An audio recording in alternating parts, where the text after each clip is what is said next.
मियाँ साहब, हमने तारीख में ये देखा है और अगर हालिया तारीख में बहुत पीछे ना भी जाएं तो जंगें और कसाद बाजारी जो है ये हाथ में हाथ डाले एक ही वक्त में, कहते हैं ना मुसीबत अकेले नहीं आती। जिस तरह 1929 का जो रिसेशन था या ग्रेट डिप्रेशन जिसे कहते हैं, उसके बाद दूसरी आलमी जंग लगी, मगर इसके साथ आलमी इनकलाबात भी हुए।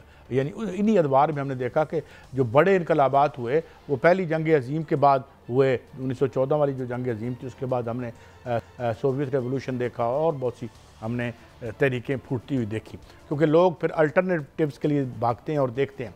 अच्छा, अब इस पर भी मैं एक बात रह गई कि ट्रंप साहब की ज़बान माशाल्लाह कुछ बड़ी काबिल रश्क नहीं रही कि जी लोग मेरी अब खुशामद के लिए जो इंतहाई यानी फोशगोई की हदों को टच करने वाले लफ्ज़ हैं कि जी लोग मेरी इस तरह से खुशामद कर रहे हैं। हालांकि अगर कोई खुशामद नहीं कर रहा तो मेरा नहीं ख्याल कि रशिया खुशामद कर रहा है कि तुम टैरिफ नीचे कर लो, ऊपर कर लो, न चाइना कर रहा है। हाँ, अलबत्ता उसकी जो तोफ़ैली रियासतें थीं वो शायद कर रही हैं और उनको फ़र्क पड़े। बहरहाल इस तरफ आते हैं। अब एक और जो जिसे हम हौसीज़ कहते हैं या हौतीज़ कहते हैं, उन्होंने उन पर अमेरिका ने जवाबी हमला किया। कल उन्होंने हमले किए थे और उन्होंने ये दावा भी किया था, और मेरा ख्याल में ये दावा इसलिए दुरुस्त लगता है कि आज जवाबी कार्रवाई अमेरिका को करनी पड़ी।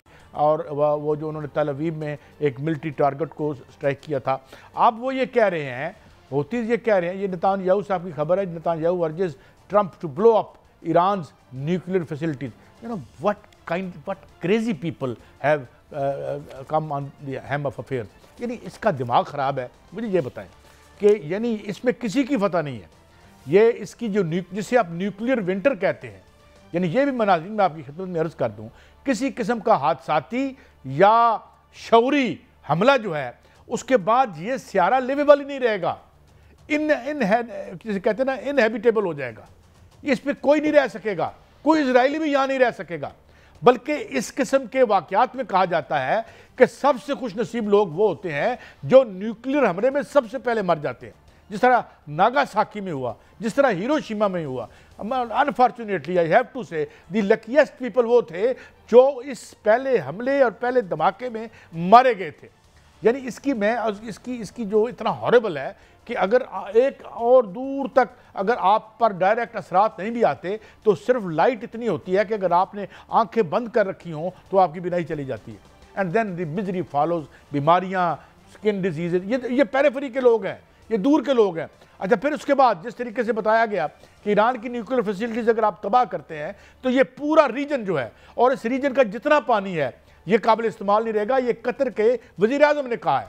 तो I don't know how these crazy people and up in the corridors of power. मियाँ साहब, मैं हैरान हूँ कि क्या सिर्फ इस पागलपन और इन पागलों का रास्ता इक़्तिदार के दरवाजे इनके लिए खुलते हैं कि इन्हें ना इंसानियत का पता है, अपने 4 टके का लालच, उसको सिर्फ ये डर है कि मैं इक़्तिदार से उतरा तो मैं जेल में चला जाऊंगा, क्योंकि उसे पता है वो एक फ्रॉडी है, उसे पता है उसने रिश्वत ली हुई है। जिसमें नेतान्याहू की बात कर रहा हूँ, कोई खुद अपनी तरफ इशारा ना समझ ले भाई, मैं नेतान्याहू की बात कर रहा हूँ। जी मियाँ साहब, तो अब ये कोई बात है। और सेकेंडली एक और बात भी आज कही है इसने, एक और इंडियन रसाला गालबन, अभी नाम याद आ जाता है उसका, उसने कहा है कि जो कुछ इस वक्त कर रहा है ये ट्रंप, ये बेसिकली एक नई इस्तिलाह आ गई है कि ये माशी न्यूक्लियर हमला, उसने हर मुल्क पर एक माशी न्यूक्लियर हमला कर दिया है ये, और जाहिर है।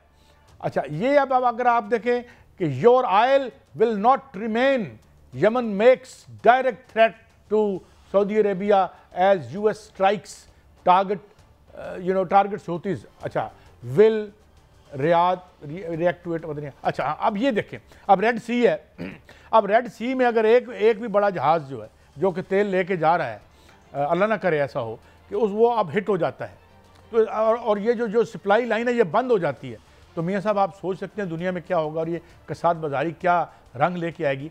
तो आई डोंट नो कैसे, how can we get rid of these crazy people कि इस दुनिया में पहले कौन से हम बड़े माशाल्लाह एक आला ज़िंदगी बसर कर रहे थे, इस सैयारे को हमने इस कायनात का गटर बना दिया है। ये वाहिद नोन सैयारा है जो यहाँ से हवा में शफाफ कायनात में यहाँ से गंदगी भेजता है, ऊपर ओजोन लेयर फाड़ के यहाँ से जो है वो जा रही है। तो मियाँ साहब, ये दिल के कल वाली बात है, दिल के फपोले हैं, लेकिन दुआ ही है और उम्मीद है कि शायद these crazy people will be kept in control और ये इस तरफ नहीं जाएंगे। मगर कोई उम्मीद लगती है आपको मियां साहब? काजी साहब देखें, जो नेतन्याहू है और ट्रंप, मैं इन दोनों की बात कर रहा हूँ, मैं अमेरिकन अवाम की बात नहीं कर रहा। ये दोनों जो है इनका मकसद कुछ और है। इनका मकसद ये नहीं है नेतन्याहू का कि वो अपने इक़्तिदार को तूल दे या कुछ चंद टकों के लिए वो जंग लड़ रहा है। उसका जो मकसद है वो ग्रेटर इसराइल है। उसका मकसद देखें इन्होंने कैसा जाल फैलाया है। वहाँ से अमेरिका पूरे का पूरा असला, उस तरह का मोहलिक और जदीद तरीन असला जो है उसने रेड सी में पहुँचा दिया है। दूसरी जानिब गज़ा को तबाह कर दिया गया है। आगे जो है वो चीन जो इजराइल जो है वो बढ़ रहा है। इसका मतलब ये नहीं है कि वो वहाँ तक रुकेगा, वो आगे बढ़ेगा, वो आगे बढ़ता जाएगा। आगे बढ़ने का उनका इरादा है। उनके सामने सिर्फ एक रुकावट है, वो है दो एटमी कुव्वतें। एक है ईरान की एटमी कुव्वत जो वो बन रहा है, जिसको वो हर सूरत ख़त्म करना चाह रहा है, और दूसरी एटमी कुव्वत है पाकिस्तान।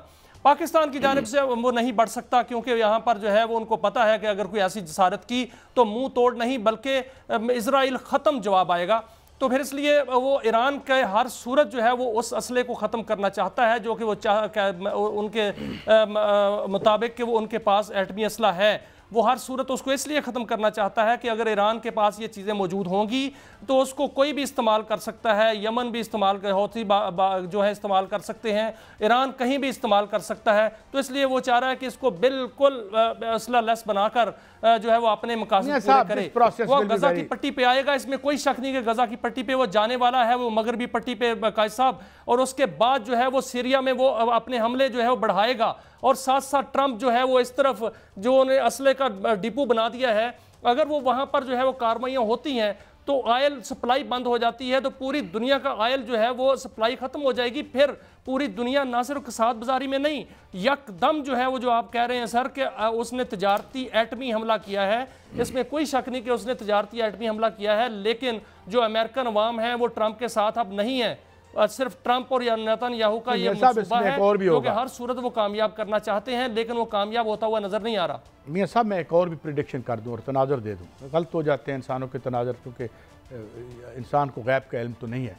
मगर डायलेक्टिक्स के हवाले से अगर हम बात करें तो एक और अरब स्प्रिंग होगी यहाँ पे।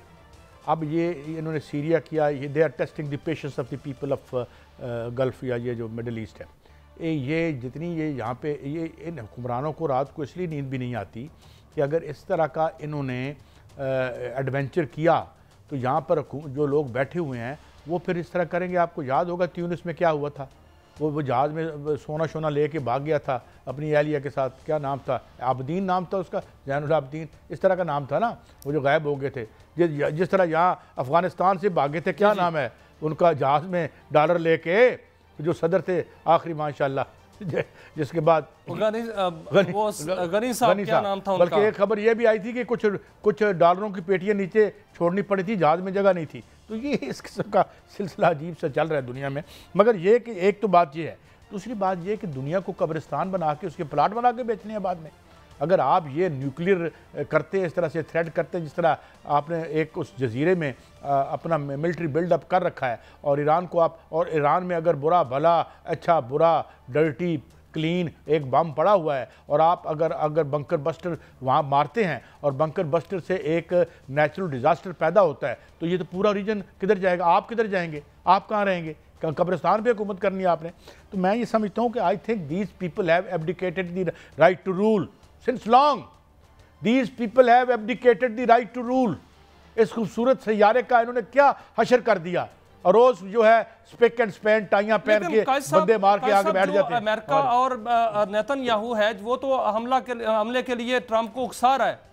दूसरी जानब ईरान की जानिब से ये कहा जा रहा है कि बराबरी की सतह पर बातचीत करने को तैयार है। मॉस्को ने भी कह दिया कि हमला बिल्कुल ना किया जाए।